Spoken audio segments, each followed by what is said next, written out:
La santé et le bien-être, c'est sur Europe 1 et nous sommes avec vous depuis 15h. Toujours à mes côtés, évidemment, le docteur Jimmy Mohamed.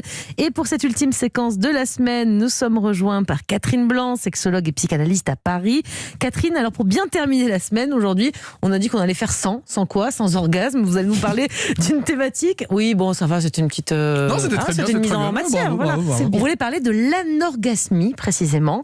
Attention, donc, qu'est-ce que c'est précisément que l'anorgasmie? Même si on comprend à peu près dans le nom, mais... Oui, c'est ne pas vivre l'orgasme, c'est de ne pas en avoir, c'est de souffrir l'absence de l'orgasme. Enfin, quand je dis souffrir, c'est pas au sens de la douleur physique, mais bien psychique, parce qu'on peut avoir la curiosité de quelque chose qui n'advient pas.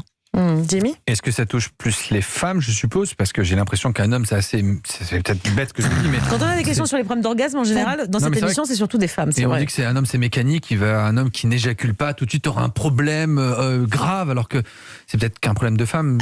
Je sais pas si pas du tout, mon cher Jimmy. Ça, c'est parce que vous réduisez l'éjaculation à un orgasme. Si vous saviez combien il y a des hommes qui ne le vivent pas, l'orgasme, ils vivent un plaisir éjaculatoire, un plaisir plus ou moins fort, un plaisir intense, un plaisir qui les fait lâcher prise, succomber tout d'un coup aux délices de la sexualité, mais certains pas du tout, ils éjaculent mais sont pas dans le confort, voire dans la douleur. Ah bon? La notion d'ailleurs, l'orgasme, on le distingue chez la femme entre donc l'absence de reconnaissance de sensation, les douceurs de la sensation, les plaisirs de la sexualité, et de plaisir en plaisir, de jouissance en jouissance, on va vers un pic qui est l'orgasme. Et donc on a tendance à penser que chez l'homme, dès lors qu'il va éjaculer, il y a le pic qui est l'orgasme. Et donc, alors que ça n'est pas le cas pour tous. Non, vous en apprenez bien, hein, Catherine. Mais vous avez la chance, vu que vous êtes tout d'un coup, vous soulevez vos sourcils, c'est que donc vous n'êtes pas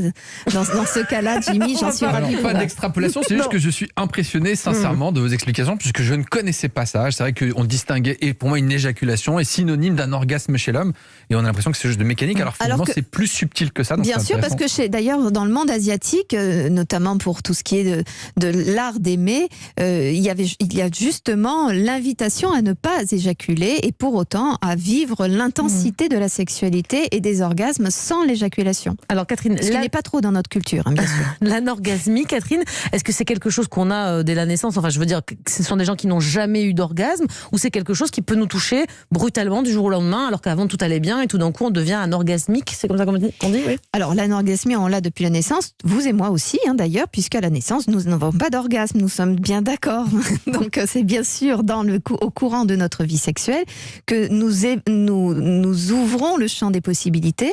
On ne fait pas l'amour la première fois avec un orgasme la première fois, ça se fait petit à petit.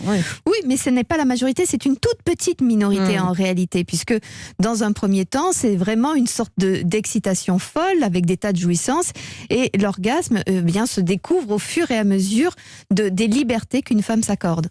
Ça veut dire que c'est pas la faute du partenaire, parce qu'on a tendance à dire si tu n'as pas d'orgasme, c'est que tu ne fais pas les choses correctement. Alors ça peut, bien sûr, parce que si on a rente en plan, évidemment, c'est un peu difficile de pouvoir de pouvoir faire l'amour et d'être un peu tranquille. Bien sûr qu'il faut pas trop de maladresse en face. Tout ce qui peut être doux, délicat, évidemment, va permettre cet accès. La qualité aussi de la relation, puisque l'orgasme est aussi c'est un point de jonction entre ce qui se passe physiologiquement au niveau du système nerveux et puis l'interprétation, la liberté psychique. Donc ça évidemment, peut être aussi de l'anorgasmie, y compris dans la masturbation, ou c'est forcément un truc de couple qui marche pas bien? Alors il y a des femmes, ça marche nulle part. Et bien d'autres, ça marche dans le cadre de la masturbation. Et justement, comme elles recherchent exactement le même stimulus, elles ne le retrouvent pas dans le cadre du couple, puisque bien évidemment, un pénis ne va pas apporter ce qu'un doigt peut faire, ou un godemiché, parce que ce n'est pas la même matière, ce n'est pas les mêmes mouvements, et qu'on ne peut pas non plus avoir un sifflet dans la bouche et dire à son partenaire plus à droite, plus à gauche. Et que donc évidemment, ça implique plus d'abandon à l'autre, plus de confiance à l'autre. Et donc c'est une part entre ce que l'homme va pouvoir offrir de possibilités et cette tranquillité qu'une femme doit s'accorder dans les bras de cet homme. Donc, il n'y a pas de mauvais amant, mais il peut y avoir de mauvais amants. L'orgasme n'est pas dû nécessairement à un mauvais amant, mais il peut y avoir aussi un homme qui s'y prend tellement mal, ne laisse aucune possibilité de communication et d'érotisation pour que, évidemment, cette femme puisse y parvenir. Très bien, merci beaucoup Catherine. On a appris beaucoup de choses aujourd'hui, Jimmy. Je vous ai vu avec les sourcils en l'air un moment, donc c'est super. Merci Catherine. On se retrouve